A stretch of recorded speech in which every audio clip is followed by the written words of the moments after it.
Hey everyone, my name is Deb Kramer and I want to welcome you to this Coyote Creek Watershed tour that's featuring Alum Rock's hidden treasures. We'll share the beauty of the creek environments and the stories of people who enjoy this creek and nature in the southern San Francisco Bay Area. We want to share the special hidden treasures in Alum Rock Park, which is the oldest park in San Jose. And it's a special place with unique wildlife and a long history. This tour is like a nature walk, and it includes a BioBlitz to really showcase some of the tools that we use to look deeper at nature. My name is Deb Kramer, and I'm the executive director of Keep Coyote Creek Beautiful. And when I meet people enjoying the outdoors, I see how happy they are and how much they want to share what they discover. Our presenters are some of the most fun people that I have spent time with. This effort is a partnership of Keep Coyote Creek Beautiful and the BioBlitz.club and some naturalists who really enjoy sharing their love of nature. Let me orient you real quickly with regards to where we are in the watershed and what you might expect to see. So this is the Coyote Creek map. You'll notice that the creek actually starts in the southern end by Henry Coe Park and makes a backwards J through Anderson Lake, the Coyote Valley, downtown San Jose, Milpitas, and out into the San Francisco Bay. Alum Rock Park is situated on the eastern flank of the watershed and up in the foothills of the Mount Diablo Range. It's just near Milpitas, and we're going to spend a little time there. We're going to show you a series of videos, and after each video, we'll give you an opportunity to have a little chat, a Q&A with some of our panelists. All right, here we go with the first one, which is about water.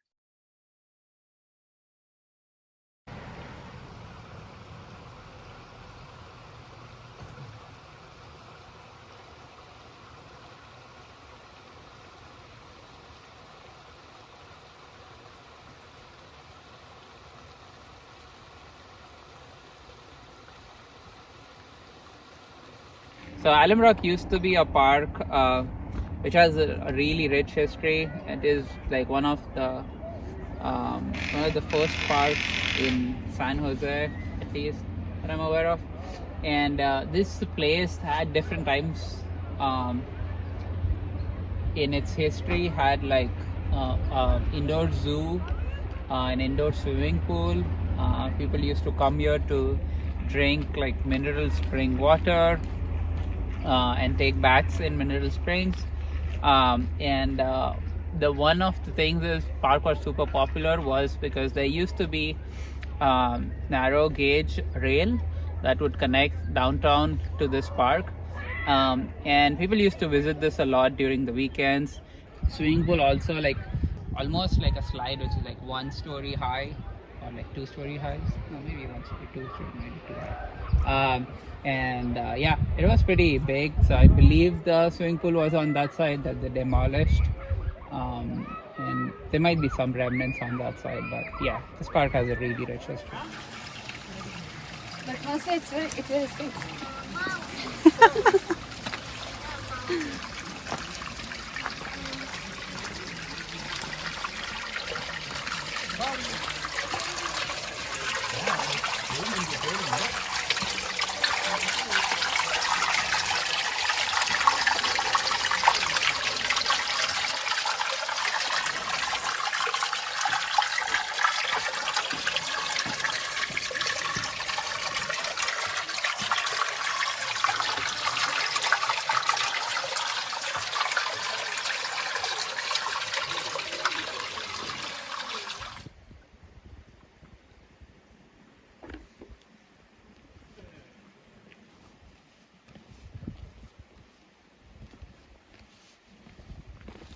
Have a spectacular lichen. This one is in the rock shield lichen family. I would have to take it to my handy chemical lab, which I do not have, if I were going to get it to species. But it's kind of enough for me just to see this intensive beauty. These are called apothecia. They're raised cones and they are part of the reproductive structure.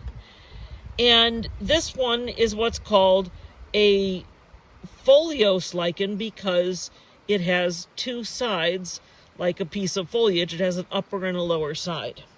So I'm going to take a picture like this for the BioBlitz, and then I'm going to zoom in on those apothecia because I think they're pretty and because they might help someone else get at the species. Now again, I'm not yet advanced enough in lichenology to know precisely what species this is. But by entering it in a BioBlitz, it's possible someone else will know the species. It's also possible that people who understand lichens better or are studying them, say in a decade or two, will think, wow, everybody took a picture of that lichen. It must have been prominent. And then they know they can come back here to study it. Okay, now, if you come over here, we have yet another beautiful lichen, because once you start seeing them, they just don't stop. This one has the added advantage of being yellow. It too looks like little cut up cubes. This one is called yellow, I believe this one is yellow map lichen. It might be yellow cobblestone. I'll have to check.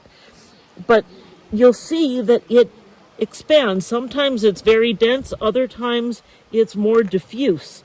It can even follow lines or fissures in rock once you start seeing them, like this one does, being more elongate than some of the others near it. So yeah, just looking at this little pool, I don't know how to call this thing, I already see a few interesting things. So I was expecting to find mosquito larvae. They're always here and there are lots of them. So I can see the mosquito larvae, I can see some adult mosquitoes, and I can see mosquito eggs, which are pretty cool. They're called raft. They float on the water. And I also see some random things that just, fell into the water. So there's a really interesting caterpillar here. It's either a caterpillar or some insect larva. We could rescue it and get it out of the water. It's right in there, swimming. And it's really interesting. I'm not entirely sure what it is. When you get closer to them, they start swimming, usually. And then you can see tiny ones. And you can see some mosquito eggs. This is the raft. But this is an interesting larva, and I want to get it out and see what it is. I think it's a beetle larva. So yeah, let me get some of my gadgets out. My most important gadget is this, an ice cream spoon. Luckily I eat lots of ice cream, so I get lots of spoons. But it makes the perfect background for a little insect. So cute, look at that.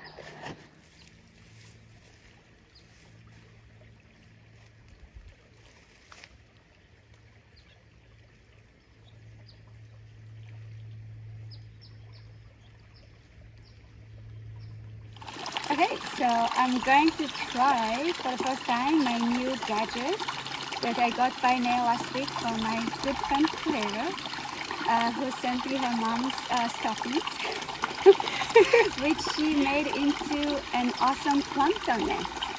Because I was complaining about not having a plankton net, and she's like, "Oh, I've made one, and I can send it to you with some extra stockings."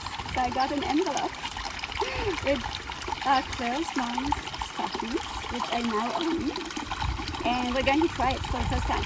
So what I want to do is sample the plankton that is swimming in the water. And if we try with just the regular aquarium net that I usually use for the macroinvertebrates, they can get caught in a regular aquarium net, but the plankton will go right through all the holes. So that's why we have an official plankton net. So all the creatures are supposedly going to go through the net into this little vial and then into my vial so I can check them at my compound plant. Okay? Oh, we need that one.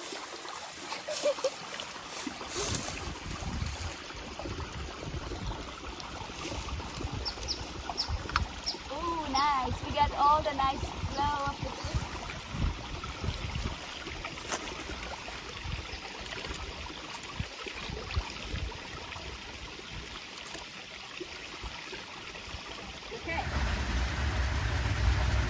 So I used my little pipette to just get a random tiny drop of water from the creek, from Penitentia Creek. And now I put it on my little microscope here, put it on a slide and covered it. And now I have a slide from the creek with some live things. And I searched up, so I had 100 times 100 magnification. And I was able to see some diatoms, which are related to kelp. It's kind of an algae, but it's an algae that moves and swims around. And it looks amazing, but it's microscopical. So you can only see them using a microscope, which now we have. So we've never done this before in the field. And this is really fun because you could just take a tiny drop of water and discover a whole bunch of things that you cannot see without a microscope. And we can try and attach the phone so we can actually document them and get them identified. So what I'd like to do is I'd like to take photos and then upload them to iNaturalist. And then I can add them to a project called Microscopic Microbes, which is my new favorite project. And great experts can help us identify what we have there. Because I'm just learning. I keep getting them completely wrong, which is kind of fun. But there's some other people who already know what they're doing, and they can help us identify what we find. Okay, now we can actually try a different magnification, because it's from 100 to 250.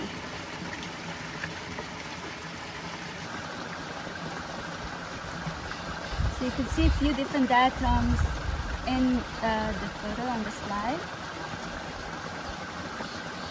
As we're walking, how phenomenally clean the water is and beautiful.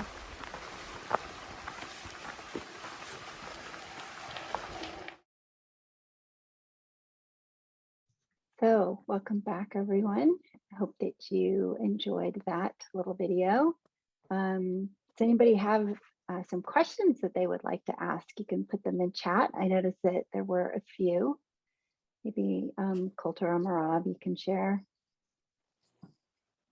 Yeah, so the little microscope I was talking about is a little, it's maybe this big, but you could take a little drop of water and magnify it times 100 to up to 250.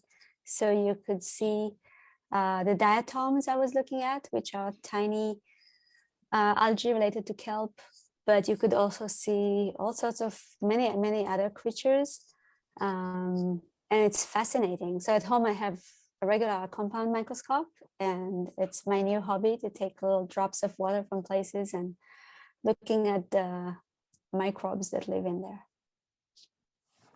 Oh, Ron, thanks for that information about the tree fall at the park. So Stephen, you mentioned that there are some lichens that glow under UV. Could you name a couple? Because I'm sure Jennifer would be very excited to explore those. You know, I don't have them right here, but there are some good books, and I bought a little UV flashlight. It's a regular flashlight, but it also has a UV bulb. And you can take it with you wherever you go, including Alum Rock Park, and shine it on lichens. I'm a beginner, just like you guys are, but that helps to ID the lichen. Very cool. Thanks.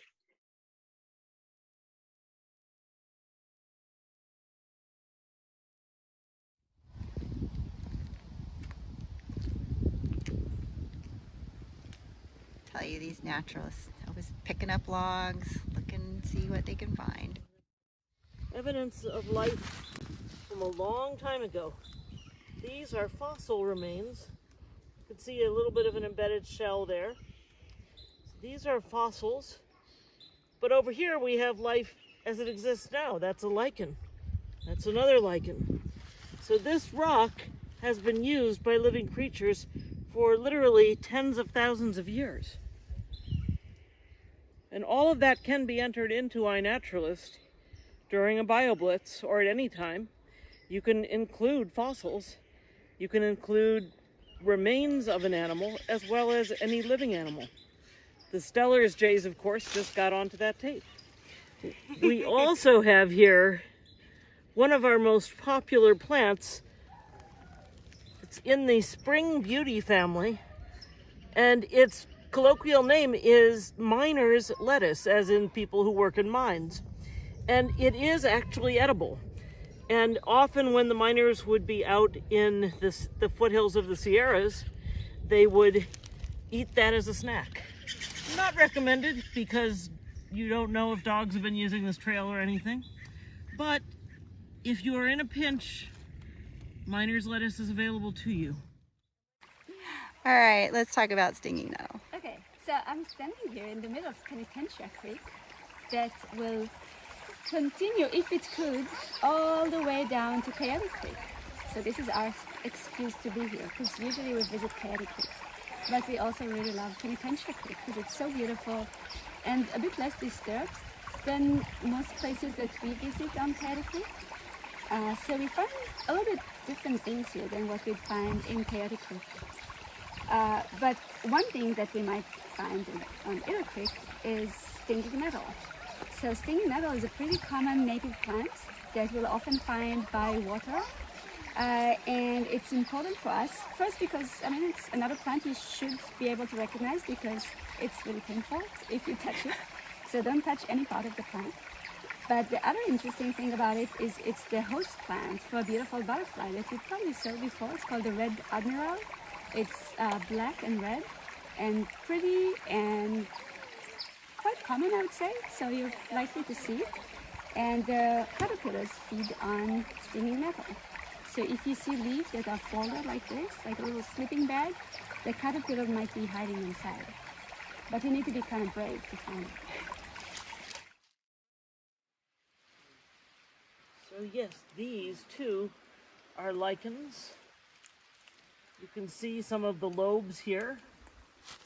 But what kind exactly, I don't know.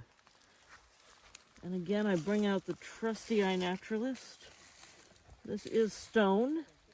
So it's possible that this is in the family called rock tripe. And in this case, I want to get both the top and the bottom. So I'm going to try to move one of these ever so slightly to get the bottom side as well. And sometimes that can help with the identification. So we shall see. But whenever you have a three-dimensional lichen rather than a crust lichen on a rock, for me that's even more exceptional, that something can find the ability to get water out of a rock. So I do like them a lot. So over here we see a very old log. This log is too embedded for us to move in the way we've been doing with some others. But like many old logs, it has a lot of mushrooms growing on it. When you see a mushroom that is growing right on the surface of a tree, those are called the polypores, or shelf fungi. And many people will just call all of these turkey tail, but that would not be accurate. There's many different species. Turkey tail is the most common, but this one is not a turkey tail. To do mushrooms correctly, you always need to get both sides. I think Joni Mitchell had a song about that. We're doing both sides now. There we go. One side. And then I look for a piece that's not in the best shape, and I take it off. And now I want to get the bottom side. And what I'm looking for is whether there are pores or not, or if there are gills, or as in this case, neither.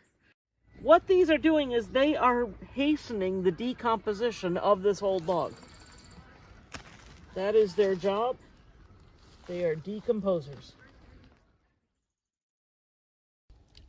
So here's that Pacific Sanicle, and it's got a lot of ants on it. Yeah, that's near what the I wanted to flowers. actually take a closer look. The winter ants. The winter ants are on there. Okay, let's see if I can get zoom in on them. They definitely seem to seem like it's winter since they're not moving a whole lot. But yeah. See the aphids that are over here. Usually, yeah, I mean, they won't be sitting just doing nothing usually. So these ants will provide protection. This is like the mafia. They'll provide protection to these aphids from predators like beetles, like lady beetles. But in return, they will harvest the honeydew, which is like the poop of the aphids. And aphids will feed on a lot of sugar rich sap or phloem of this one, more than they can digest, so they'll actually excrete the extra sugars. And for ants it's like a win-win situation, because they have to provide protection, but then they'll get this free supply of sugar. So you'll see them tapping with their antenna on the aphids, and the aphids like, I'm trying my best to poop. So here we have a fern, and you can see it's starting to get a little bit water starved. These ferns tend to appear effulgently after rains. It's a California polypody fern, so Polypody, and they love to grow out of the base of things like rocks or like the base of trees. This is the California polypody, always worth looking for at a time like this. And then right above its head we have the beginning of a little Dudley, or here we go, this is a better one. This is its colloquial name is the live forever, and their leaves are fairly thick and plasticky, and they too will grow out of the side of rocks. I believe this one is the canyon one, but I could be wrong. That's why I submit these entries to iNaturalist to find out if I got it right. Notice all the things using this rock. It is its own little miniature ecosystem. We have another one of the live forevers up here, but we also have a species of moss.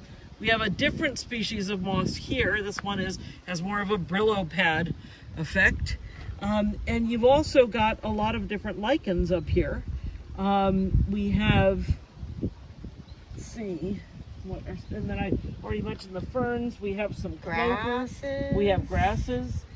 And often there are particular insects and spiders that are associated with these kinds of habitats as well. So it is a very interesting practice to stop at any steep wall, whether it's made out of rock or made out of mud. The bank on a trail is particularly a particularly interesting place to find some hidden treasures.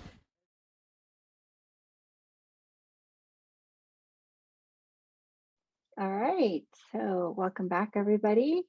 There were some good questions that were put in the chat, and I would love to see if anybody's got some answers to those. So, for example, we heard about the native lichen, which would be the California state lichen, lace lichen. And I can talk a little bit about it too. We know this lichen to be lace lichen because of these characteristic fish nets. It is a hanging lichen, which means it's fruticose, like fruit hanging from a branch. And this little bit of fishnet pattern is what is distinctive. In fact, in our area, it is diagnostic for this. Many people mistake lace lichen for Spanish moss. We don't have Spanish moss in the Bay Area. And I also just want to mention, I don't know if it was said at any point in the video or otherwise, but lichens are, a combination of fungi and algae, which is super cool to see that sort of combination going on.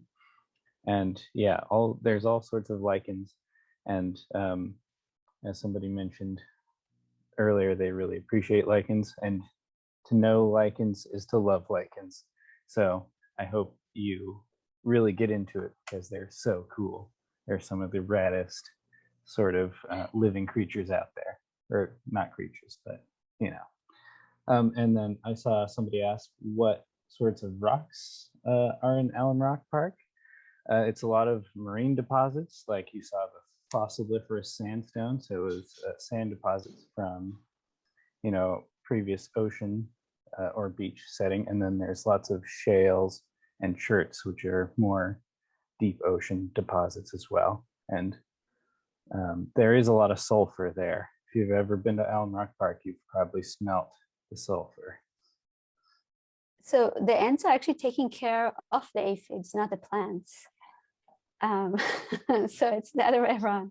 If you have ants, especially the non-native ants, in this case, this is a native ant. But anyway, ants often take care of aphids. They tend them because the aphids secrete honeydew, which is a sweet, like sugar water-like substance that they love. And in return, they defend the aphids, which are not great for the plants. It is also the case that many plants have co-evolved with particular animals that help the plants to pollinate. And I couldn't name you the plants. People who know me know that botany is not my strong suit, but I know that the Anna's hummingbird, which is our most common hummingbird, it's the one that stays here year round. The Anna's hummingbird is in that kind of symbiosis with a number of our native flowering plants. So there are relationships like that. So it's not so much that the animal is protecting the plant so much as the animal is helping the plant to do what plants, being largely immobile, cannot do themselves. Also, I just want to add about the native lichens. Most lichens are native. It is rare to get imported lichens, so to say. But that will sometimes happen, especially with rocks and with fences. So for instance, there is a lichen from the Sierras called wolf lichen, which is this wonderfully kind of neon yellow. And you will sometimes find that in the Bay Area, but largely on fences, fence posts which were taken from trees that were cut down in the Sierras.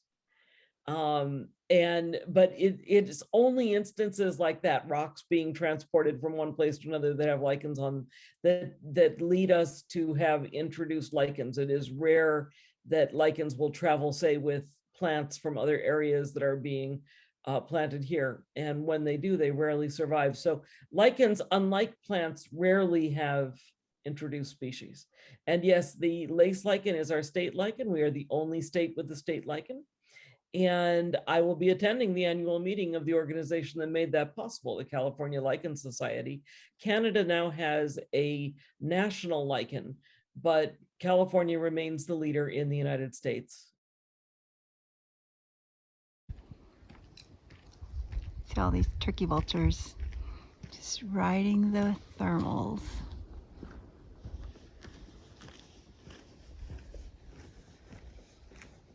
They've been gliding right over our heads too.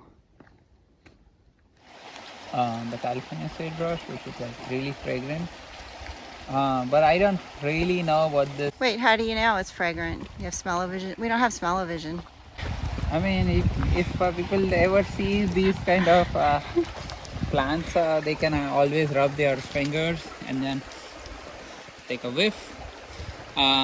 There's like a story docents usually pass around that it is also termed as the cowboy cologne, just because cowboys, whenever they would get all sweaty, they would like rub their hands around this and pat it all over their body or on their face, because it does have this nice aroma. So this is sagebrush, which unfortunately you won't be able to smell, but it smells amazing. It's very sweet and makes you want to have tea. Ooh, I just went down into someone's living room. So yeah, this is the sagebrush, California sagebrush. And if you just touch it and smell your fingers, it smells awesome.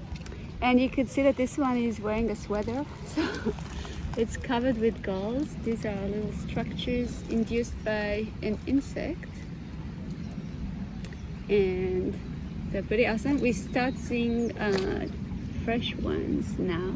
So these are probably some of them are new from this season, like this one. You can see how fluffy and nice it is. And then there's some older ones right there.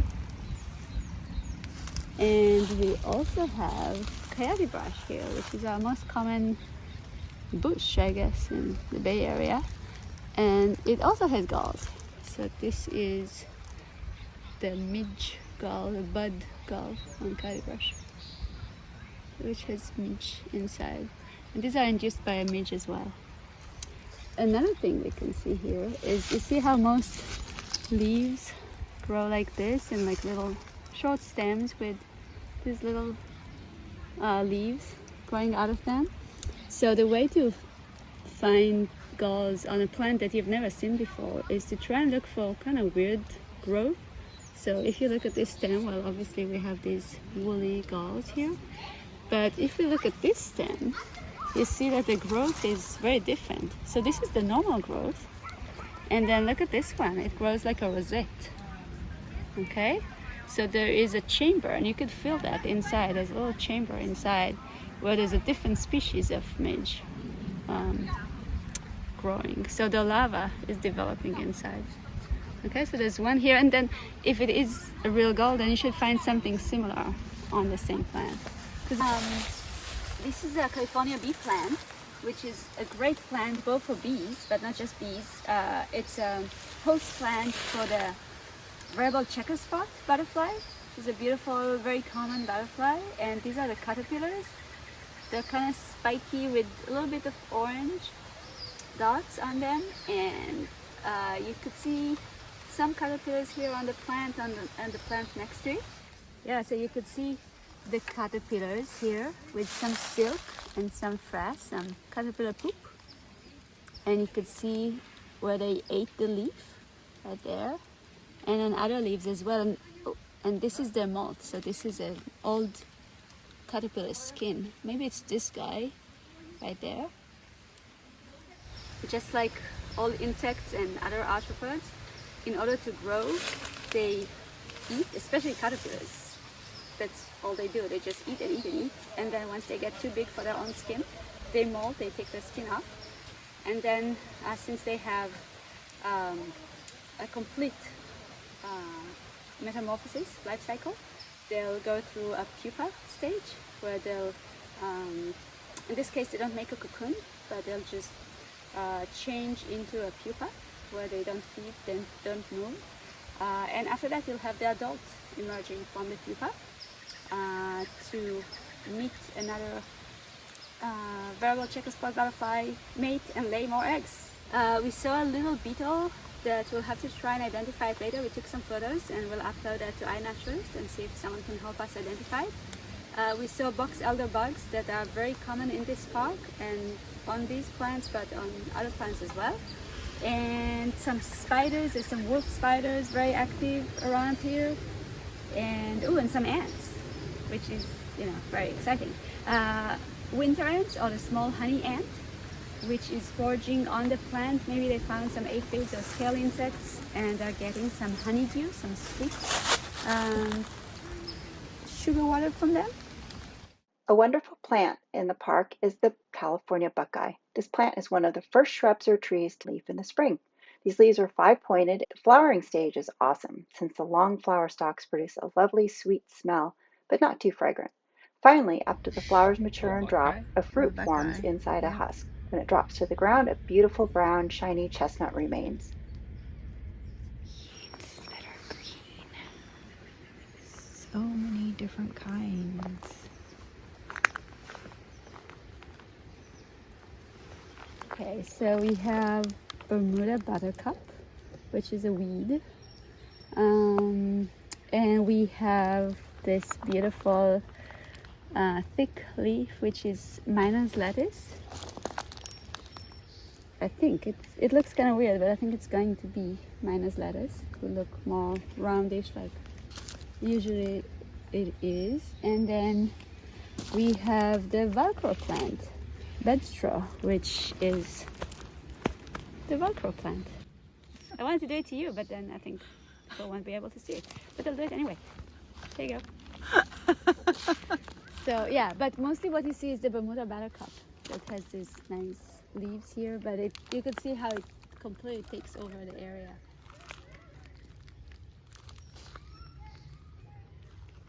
Go ahead.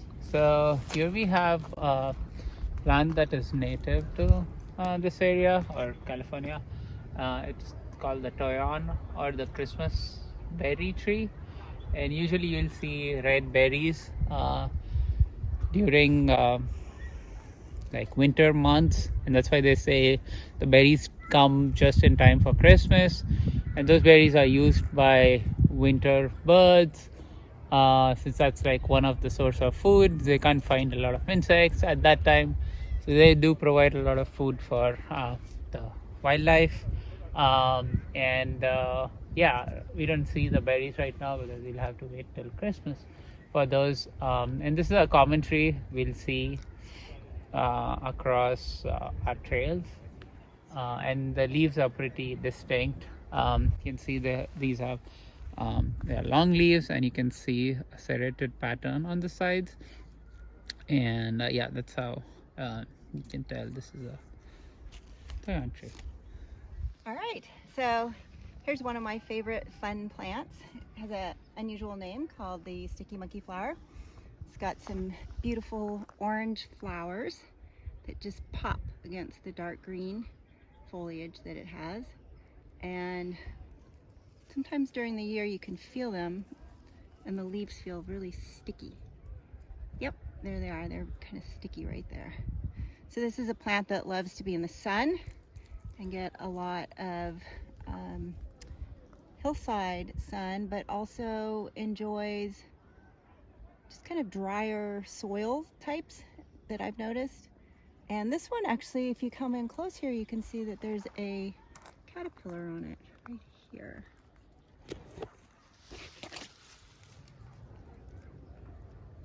That's pretty cool. Do you think this is the checker spot? Looks like it. Okay. Yeah, I've never seen one on here before. So that was a nice find. Another little hidden treasure. At the end of our visit to Alum Rock Park, let's take a moment to appreciate the diversity of the tree trunks. The first is a coast live oak, a California buckeye, the eucalyptus, the gray pine with its shades of gray, this pepper tree with some sapsucker holes, the sycamore with its puzzle-like bark, the giant redwood trees, the cedar tree. All these trees, native and non-native, offer habitats for so many species within Alum Rock Park.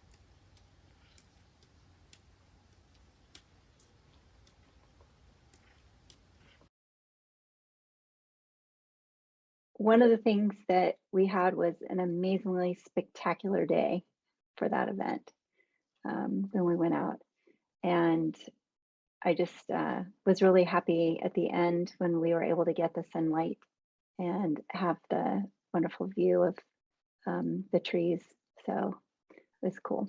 So it looks like we have one question from Rohan. How resilient are galls to massive weather changes, human disturbance, etc.? How do you differentiate between the various types of galls? Sounds like a Merav question. Yes, we are getting ready to gall season. So galls, in case you missed that, are little structures induced usually by an insect, but sometimes other things that you can find on many plants in the Bay Area, especially on oaks. Valley oaks and coast live oaks have many, many different galls, more in the fall, but also in the spring. But I didn't answer the question. So to differentiate them, so it's useful to know the host plant because many of them are species specific. So you'll only find that specific species on one species of plant or on closely related plants. And that really helped me learn my oaks because I really didn't get it before. I was looking at galls, but then now I know who is related to who because they share galls. And there are wonderful books about galls. We are lucky to have this new edition of the Russo book about gulls of the western states. I'll post the name in the comment. And this is terrific, even though there are still so many unknown species. Maybe up to a quarter of the species in the Bay Area are unknown, undescribed species that scientists still need to describe them and give them scientific names. But what we can do is go out and look for them and document them on iNaturalist, for example. And hopefully later on, all these new species will become species one day. You can also download some simple flyers from BioBlitz.club. I'll post a link of some of the spring and fall gulls that you might see here in the Bay Area. So to kind of limit the number of things you see. And join us on a real BioBlitz, and we'll look for them together. Thanks, Merav. Are there any other questions? Because we have one more video that Coulter can share. There aren't any. And yes, we got one more video. It's about 10 minutes, so you gotta go. We understand, but we encourage you to stay for the whole thing, just to complete the set. So this last video we're going to show is all about the fauna that lives in the park. We've got a little taste of it so far, but this one sort of focuses a lot more on birds and some of the mammals and some of the other creatures that we haven't gotten to yet.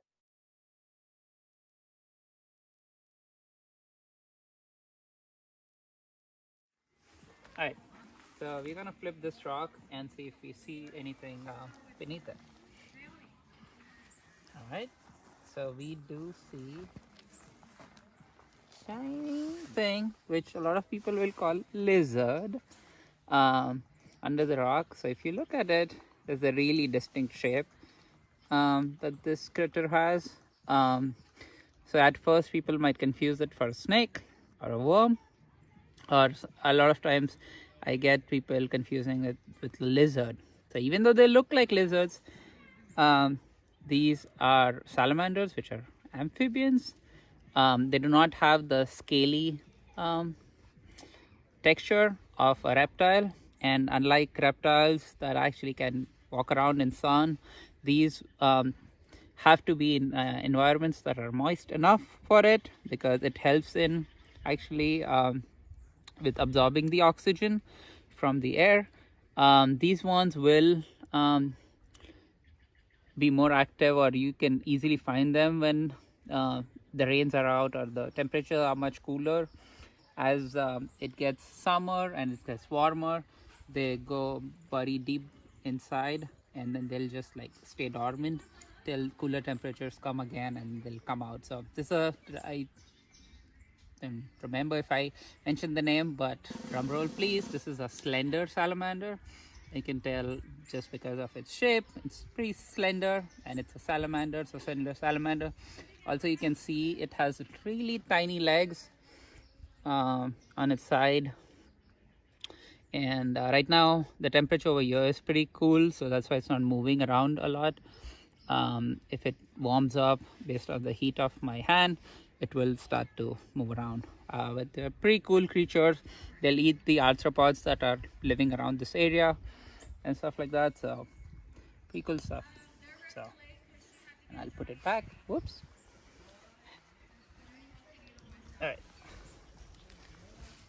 and when I put it back, I want to make sure I don't squeeze it, so I'll put a branch and put on top of it. So that's it. This is a beautiful male mallard in breeding plumage. This is one of the most gorgeous ducks in the world, but because we are so used to seeing them, they're also ubiquitous. We oftentimes overlook the intensity of that green, the bright yellow of the bill, and that almost goofily neon orange of the feet.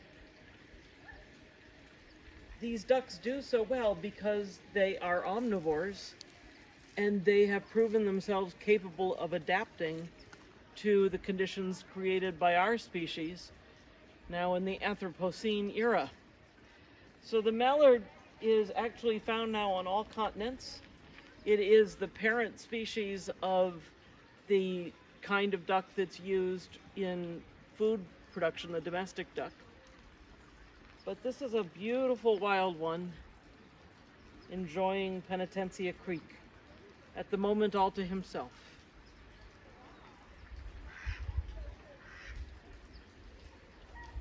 I believe he just approved of that message.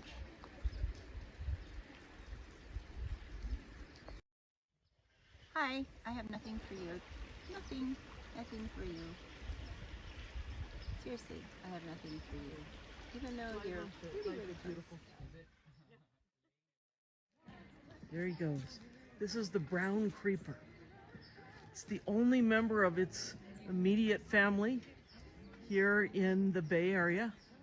It's distantly related to the nuthatches. The brown creeper operates by flying to the bottom of a tree and then working up the trunk looking for insects.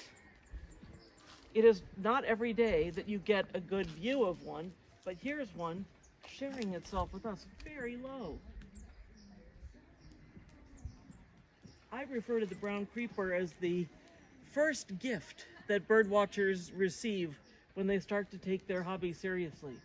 These birds are not uncommon, but because of their high-pitched sounds, their very quiet behavior, and the fact that they blend so perfectly with their habitat, they are not often seen by those who are unaware of their presence. It's now on the back trunk. It's moving up. This is a very good view. This bird's being very cooperative. And it doesn't appear to be very afraid of us. In the creek right now, using this tree along the creek bank, is a chestnut-backed chickadee. We can see it eating off the branches. It is going after insects, and of course it has this extraordinarily cute ability to hang upside down. It is actually a West Coast specialty bird. It doesn't even occur in Los Angeles. It doesn't start until near Santa Barbara, and then it goes north all the way into Alaska. But it pretty much hugs the coast. It doesn't get to the Rocky Mountains where there's a different species of chickadee. So that's the chestnut-backed chickadee. Oh yeah. Oh no, it's Yeah. alive. Okay. Just Yeah. pulled. Yeah.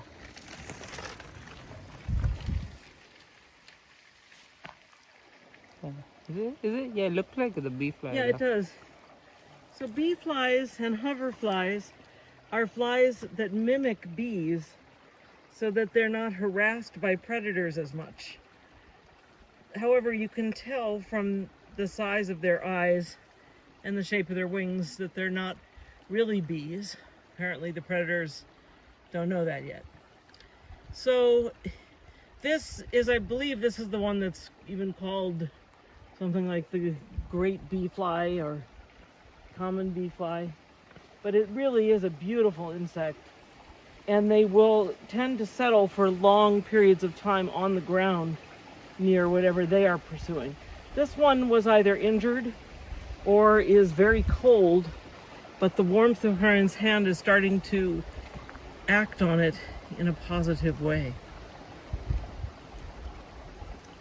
Yeah, the other thing, the way you tell the difference between a bee and a fly, or like what kind, if it's a bee or a fly, is by looking at the number of wings. Flies will always have 2 wings, bees will have 4. So that's what distinguishes it in different orders. So, something. Maybe. Yeah. So I pinned it down by its legs so it can't fly away, but I can see if it flies away. Maybe not.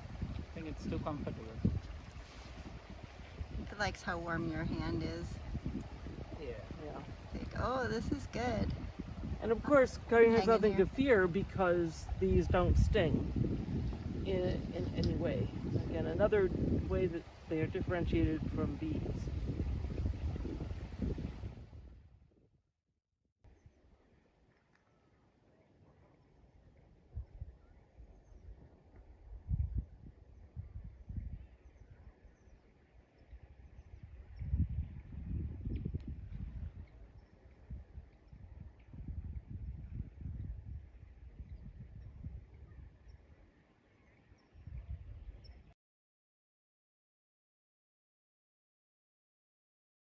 There was a really good question that Amy posed with regards to the park itself. And one of the things that Ron knows a lot about, Ron Horry, is about this park and many of the county parks and city parks.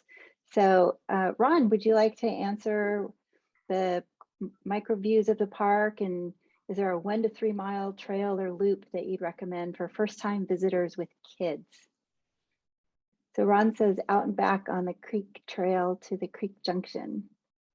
Yeah, one thing I really like about Alum Rock Park is that there are multiple different parking lots, and you can go to pretty much all of them. Some of them are free, others are not. But if you park right at the entrance and you walk all the way to the Youth Science Institute, that is around along the creek trail. That's around 3.5 miles round trip if you were to go back to your car. And I have to say, it's one of my favorite places to go jogging. And through that creek trail, you get to see a lot of cool wildlife without ever really climbing a hill. Well, to just follow on to that is Karan and I ended up going up the hill across from the parking lot that Coulter was talking about at YSI. And as we went up the hill, you have a nice view looking out over to the other side of the creek, but also as we continued walking towards the west, we started to see a view of the city of San Jose, and also we could see Mount Umunhum. Was it, Karan? Mount Umunhum, I think we saw. I think so. Saw one question in the chat, and it was about water quality and what we know about water quality as it relates to Coyote Creek and Penitencia Creek. I can't necessarily speak for Penitencia Creek. It probably has a lot of influx of sulfur because there's a lot of those hot springs, but I don't know what impact, if any, that has on the wildlife that lives there. Coyote Creek, it's sort of a mixed bag. You go south to Henrico and sort of Gilroy area, it's probably a lot better.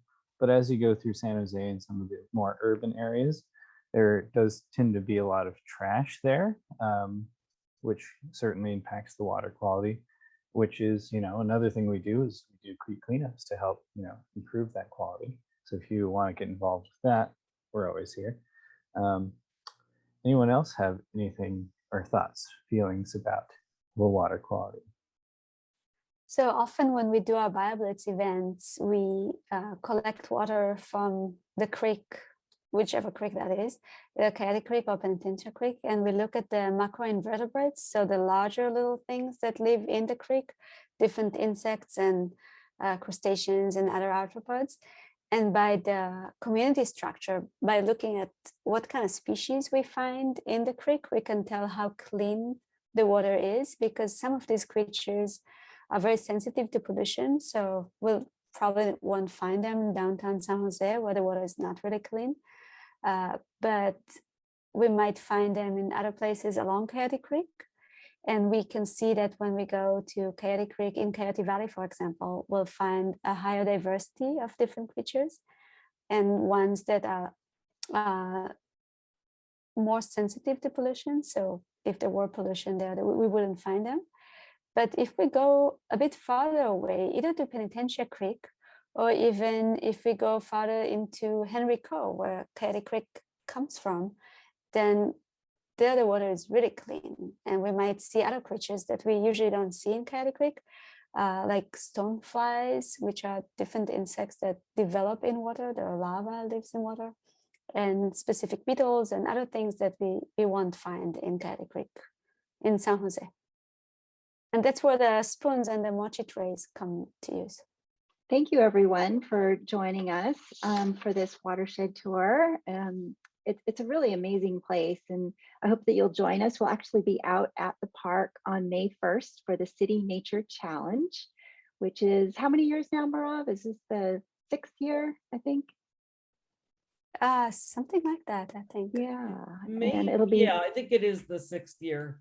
yeah, so be the 3rd one during COVID. But Yeah. anyway, I just want to thank everybody for joining us, and especially to our participants who helped with the videography and being naturalists. So Merav Vonshak with the BioBlitz.club, and Jennifer Rycenga with the Sequoia Audubon Society, and also on the Keep Coyote Creek Beautiful board. Thank you, my dear.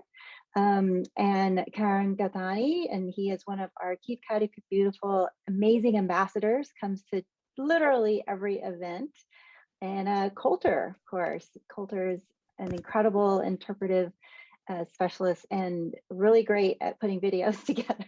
So thanks so much. And as I mentioned, we plan to host more of these tours in the near future. We also have these videos, which will be up on our website and on our YouTube channel. So you can access them there shortly. And I just want to thank you for joining us.